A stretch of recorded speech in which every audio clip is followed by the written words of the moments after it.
today. Thank you for your word. Thank you for your power. Thank you for your presence here today. You got here before us. You are the chairman of this occasion. We return all the glory unto you. Father, for those who are watching us online and those in this sanctuary, I ask, stretch forth your hand of power, your hand of goodness, your hand of mercy upon every one of us. Lord, speak unto us and cause us to hear you well. In Jesus' name we pray. Amen. Everybody say amen. Amen. Hallelujah. Hallelujah. The hand of the Lord, part 2. We started this last week, talking about the hand of the Lord. And then we just go. I'm not going to be preaching for a long time, so we'll soon close. The hand of the Lord, part 2. Last week, if you remember, we took our text from Ezekiel chapter 37. I really appreciate all of you who are taking notes. I see some people taking notes. That's very good of you. That's very good. I can show you notes I took about 30 years ago. 30 years ago, I still have them at home. Because every word that minister of God speak, I want to make sure I get it right. Because you never know when these words will be relevant to your life. If I thought they are not relevant right now. Ezekiel 37 verses 1 to 14. But in verse 1, the prophet said, and the hand of the Lord came upon me. Today again, the hand of the Lord will come upon you. Amen. In the name of the Lord Jesus Christ. Amen. We also went to 1 Kings chapter 18 verse 46. Where the Bible says that the hand of the Lord was on Elijah. The hand of the Lord was on Elijah. Elijah ran, and he ran ahead of King Ahab, who was riding his chariots. You know, the horses were moving fast. And when the hand of the Lord came upon Elijah, he outran even the horses. That is supernatural. So what we call the hand of God, the hand of God represents God's presence in your life. It also represents God's power in your life. Amen. Of course, God cannot be present with you and not release his power into your life. The hand of the Lord. Now, if I place my hand on Deaconess here, if I place my hand on her, and I'm doing this prophetically for you, this is not just ordinary. If the hand of the Lord is upon her, please follow me. If the hand of the Lord is upon her like this, then it means God is close by. Am I correct? Yes, sir. As I'm placing my hand upon her, it means I'm close by. Yes, sir. It means I'm not far away. Yes, so when we say the hand of the Lord is upon a person, it means God is close by that person. And the Bible says, if God be for us, who can be against us? God himself promised. He says, I will walk with them. I will be with them. The hand of the Lord. And that makes a great difference in the life of a person. When you begin to hear some people giving testimonies on one thing or the other that God has done for them, this is a sign that the hand of the Lord is upon their lives. Have you made that statement before? The hand of the Lord must be upon the life of that person, isn't it? Yes. That is what we are saying. Today, I'm going to key in on this man many of us know about. His name is called Jabez, the honorable man. But he didn't start that way. He was not honorable to start with. The story is found in 1 Chronicles chapter 4, verses 9 and 10. And today, I want you to listen very well, for this will make a new meaning to you about the life of this person. And how we can step into what he stepped into and to become an honorable man.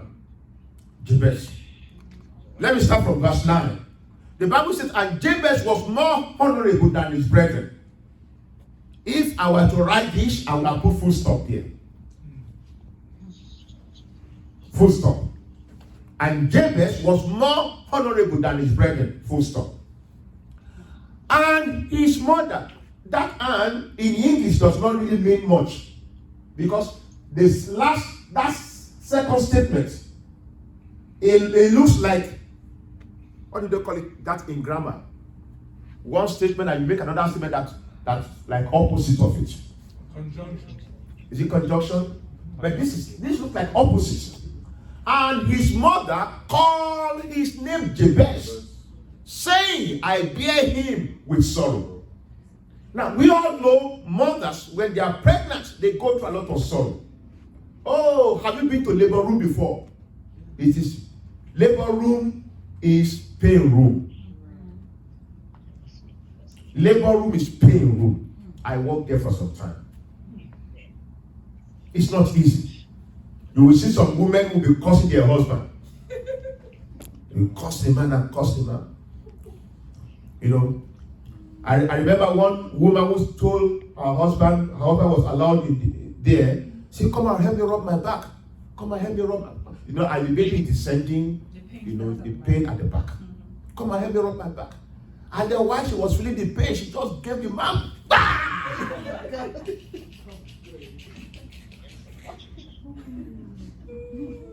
Labor room is really, it's drama. Pardon? A dirty slap. You know, labor room. It's not.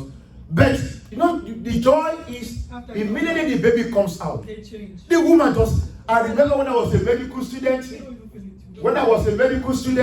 there was one student nurse who was pregnant. She was married, and then she was pregnant. So when she was in labor, all our co-students, they came with her. We just let them alone. Leave them alone. You know, and when the baby was about to come out, they wheeled her to the delivery room.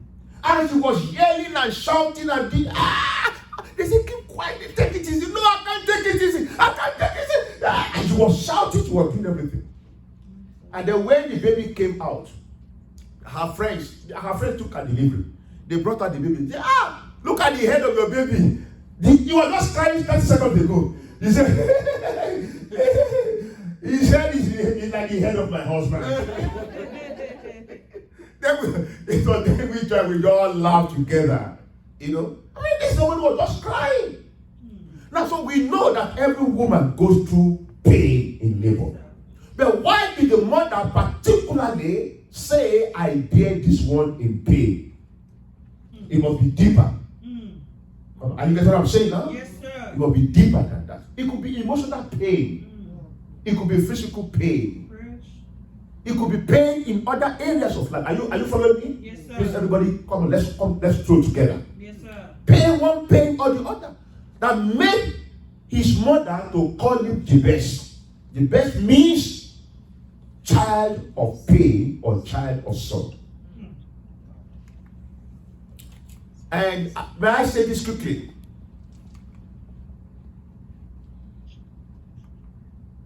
Your name limits you in life. What? Yes. Your name limits you. Or your name gives expression to your destiny. Your name is very important. Some people have names that don't have meaning. Some people have names that have terrible meanings. So how do you give a child this name? The name of my favorite guy on the television. That's why African people say you look at the house, you look at your background before you name your child. It's very important.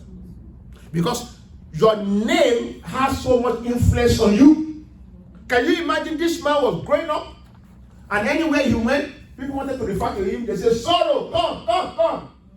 And the man would go.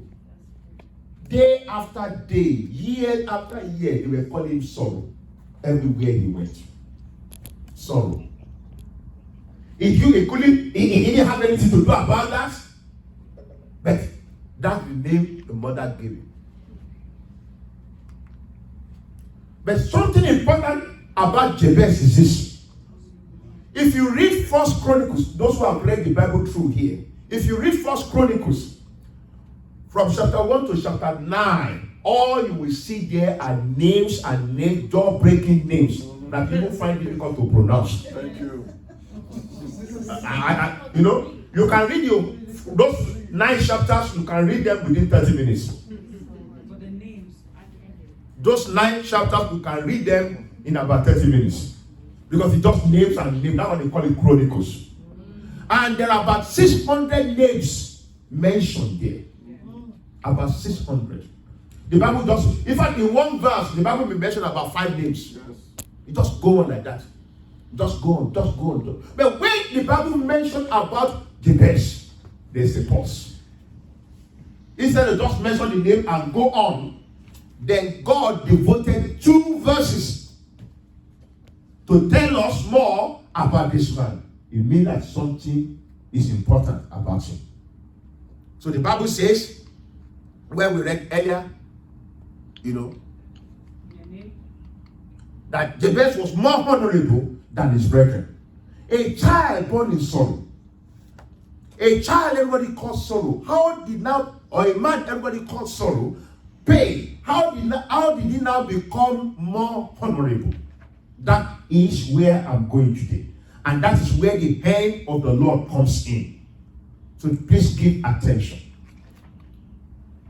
I said earlier, God singled out this man out of about 600 names listed in 1 Chronicles.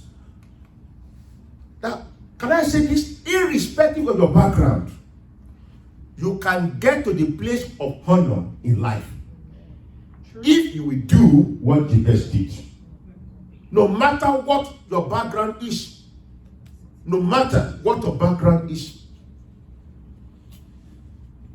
Somebody says your background is not the reason why your back is on the ground.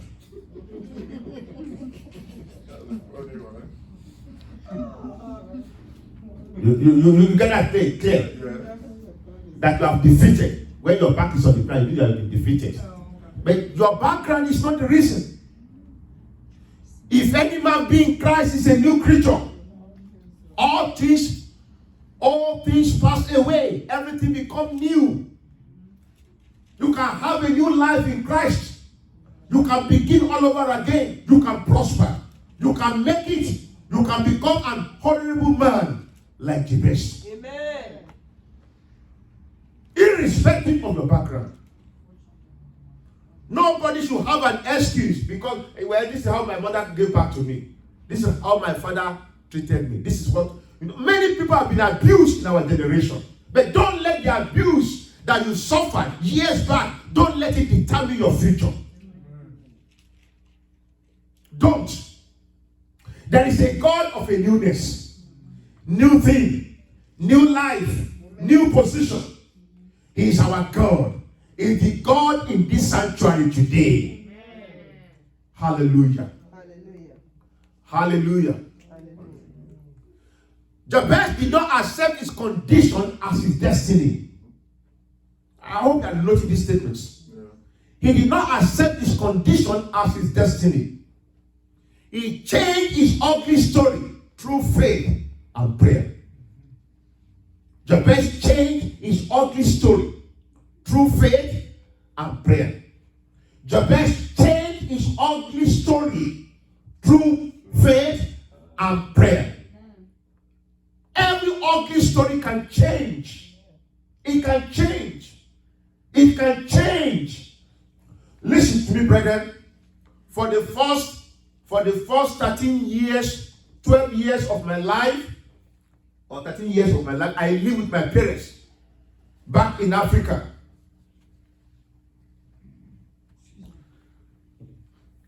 I was good in my schoolwork, but when going to school in the morning, I have to put my books in a little box, and I will carry this little box on my head. So as a young boy, I have this. God bless you. I have it too, Pastor. You had it too. I will carry it in my khaki uniform. It wasn't easy. I had to trek down and trek back in the afternoon in the sun. My father had no car. The best my father had was a rally bicycle of the 60 and the 70. And here I am here today.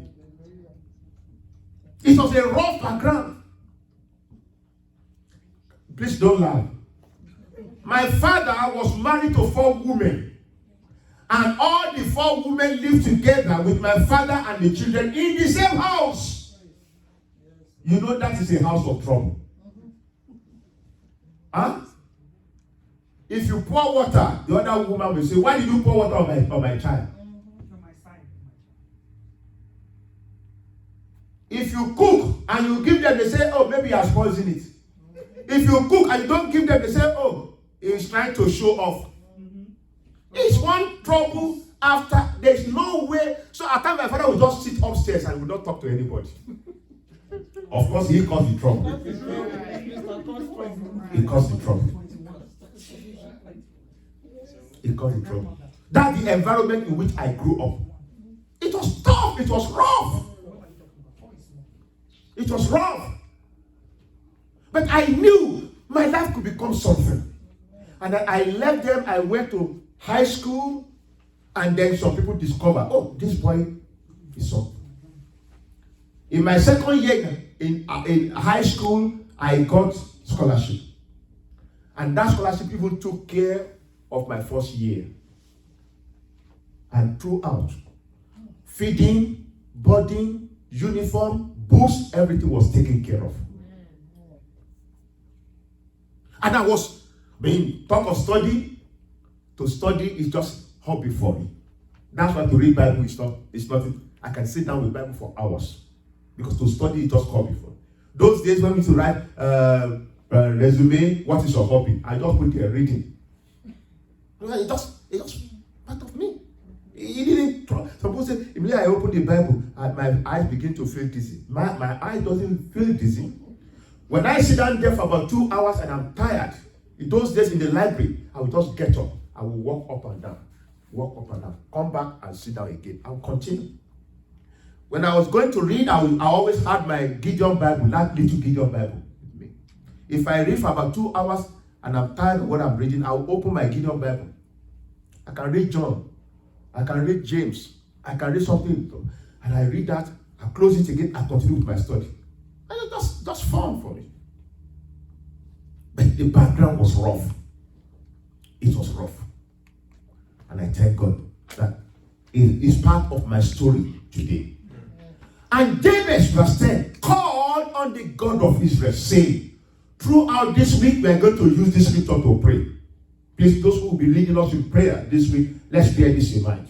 I want us to pray this into our lives. Oh, that thou wouldest bless me indeed. Amen. He didn't just say, God, I want you to bless me. He said, bless me indeed. Did you get that? You know, when you are studying the Bible, all those words of emphasis are important. He didn't just say, bless me. He said, bless me indeed. I want to come out of the crowd. Distinguish me. Bless me indeed. If you remember, God also told Abraham the same thing. That after Abraham, obeyed God concerning Isaac, the Bible said, and the angel of the Lord spoke again the second time to Abraham, and said, because you have done this, and you did not withhold your son, your only son from me, I will bless you. In blessing, I will bless you indeed. That's emphasis. Oh, that thou will bless me indeed. That's what he requested. Not just common blessing, strange blessing. A kind of blessing that people will notice and say, wow, how did you get to this level? How did you get there? Oh, that thou will bless me indeed. And I proclaim upon us today, begin to enter such a dimension of blessing in the name of the Lord Jesus Christ. Amen. The God who blessed Jabez is still alive. Is still my God, is your God. Somebody listen today. The God who blessed Jabez indeed, that from level 0, he came to the top. He's still alive. Amen. That God is still alive. He says in Malachi, he said, I'm the Lord, I change it not. Amen. We said earlier that Jabez changed his story through what? Prayer and faith. It means that we can apply the same principle in our lives today and our story can also change for better. Amen. Oh, that thou will bless me indeed. Not just bless me. There are blessings that are blessings. If I come to you, sir, and I give you a check of 1,000, is that not a blessing? That's a big blessing. It's a blessing. But if another person comes to you and give you a check of 1 million, what is that?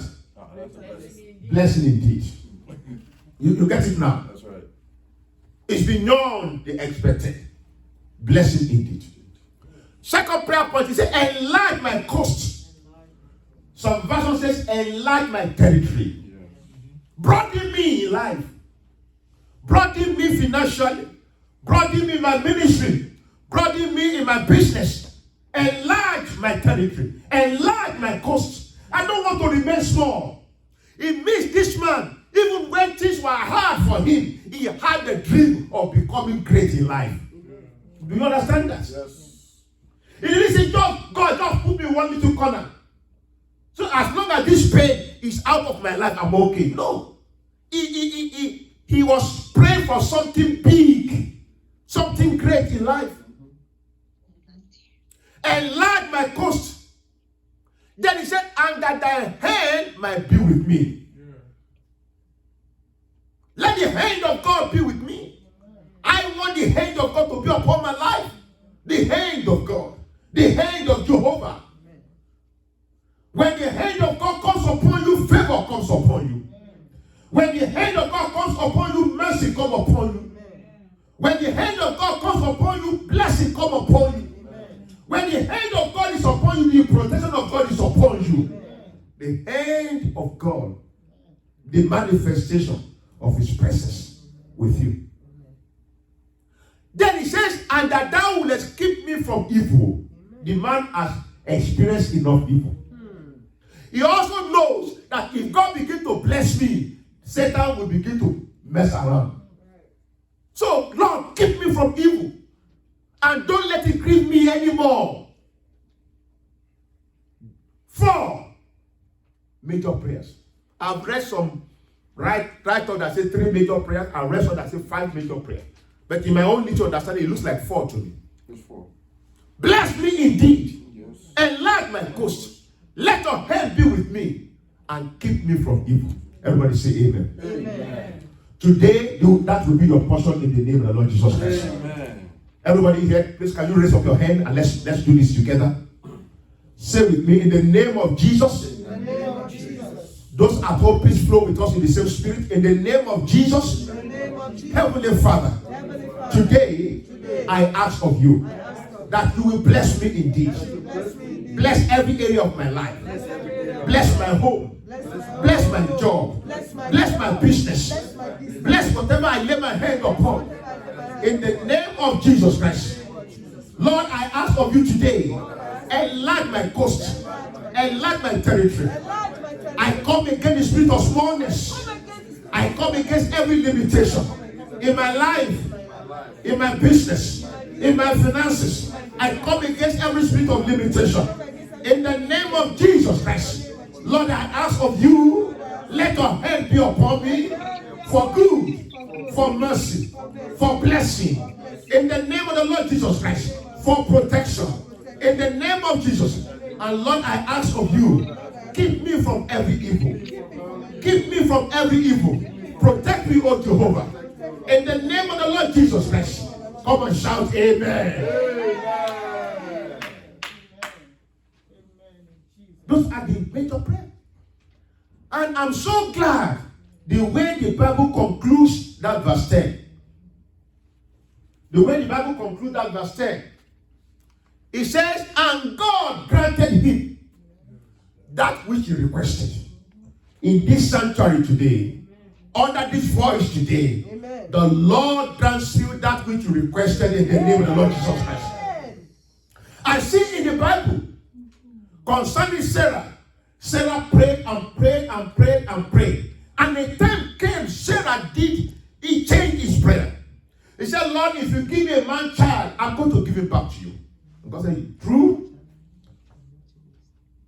If you remember in that area, when Sarah was praying like a mad woman, like a drunken woman, and Eli, the prophet, came to her, And Eli thought he was drunk. He said, no, my Lord, I'm not drunk. I'm pouring out my sorrow before the Lord. Eli said, may the Lord grant you that which you have asked of him. I stand here as the priest of God also. May the Lord grant you that which you have asked of him in the name of the Lord Jesus Christ. Amen. Receive that which you have asked of God right now in the name of Jesus Christ. Amen. And God granted him that which he requested. I want to say unto us, brethren, when you begin to pray, don't ask for small pieces of meat. Don't ask for small pieces of bread. No. Listen, God is like a mighty ocean. Everybody listen? Are you listening to me? Yes. Are you still here? Yes. Hello? God is like a mighty ocean. If you want water and you take your spoon and you go to the ocean and you will get water, isn't it? Yes. But the ocean will not fill it. But you are satisfied because that's what you took there. Another person can take a teacup and go to the ocean and get enough to drink. And the person is satisfied, but the ocean has not felt it at all. Another person can go with a bucket and fill it and still go home and say, oh, praise God, what a wonderful thing that God has done for me. The ocean has not filled it at all. What else now?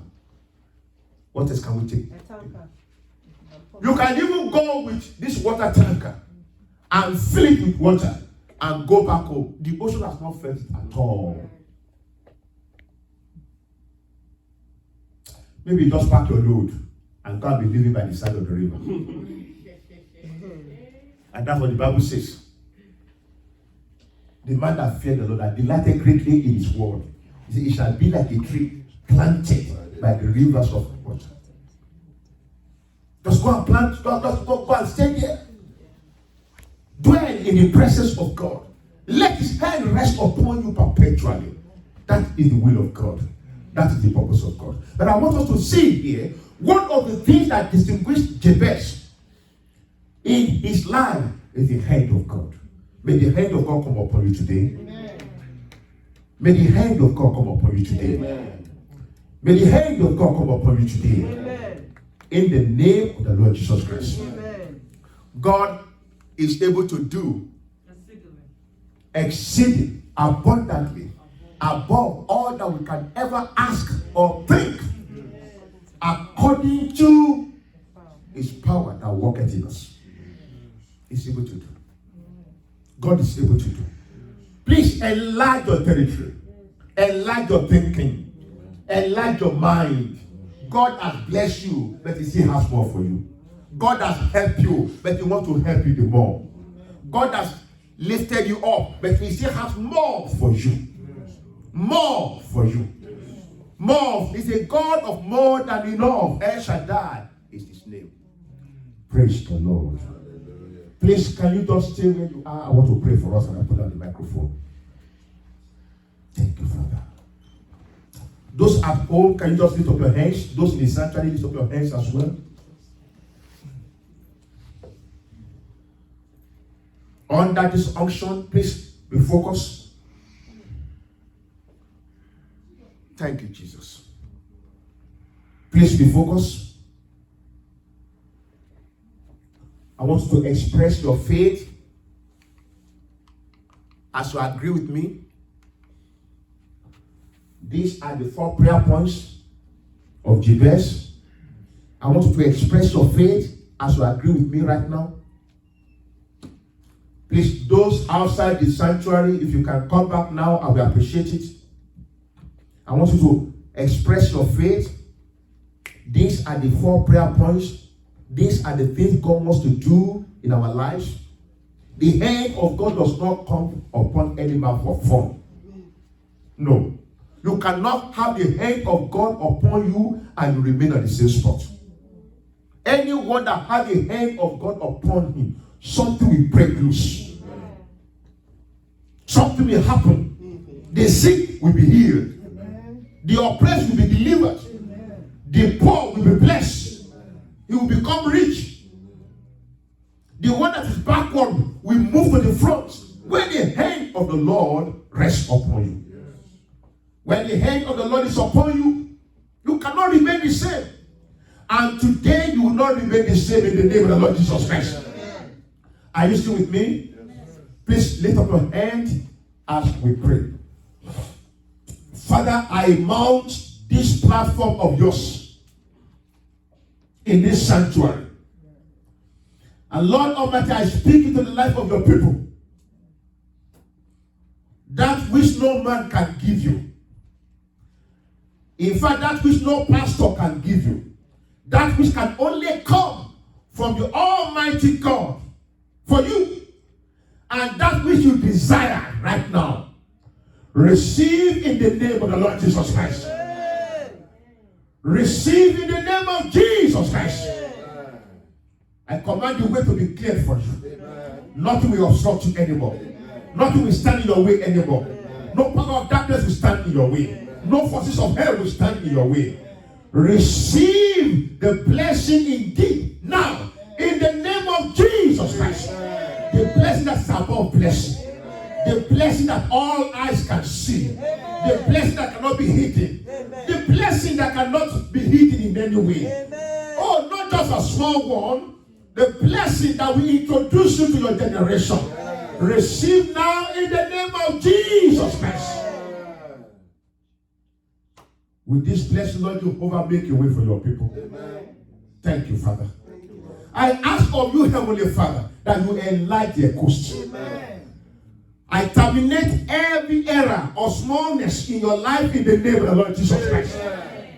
Whatever has held you in, that has not allowed you to express your dream right now, I command it to be removed from your life in the name of Jesus Christ. Enlightenment. He said you will break forth on the right, you will break forth on the left. Receive enlightenment. In whatever you do, receive enlightenment. Enlightenment. Enlightenment. Enlightenment. People will call you from far, saying, I heard about you somehow.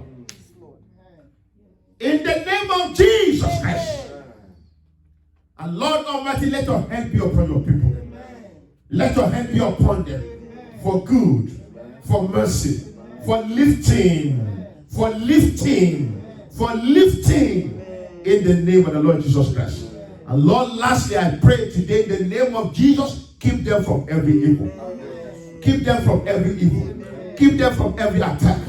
Lord, be the shield over their lives and families in the mighty name of the Lord Jesus Christ. Thank you, our Father. We bless you and we honor you. We glorify your name. In Jesus' name we pray. Can you just lift up your hands and just bless you? Just bless the Lord. Thank you, Lord. Just bless you. We bless you, Lord. Hallelujah.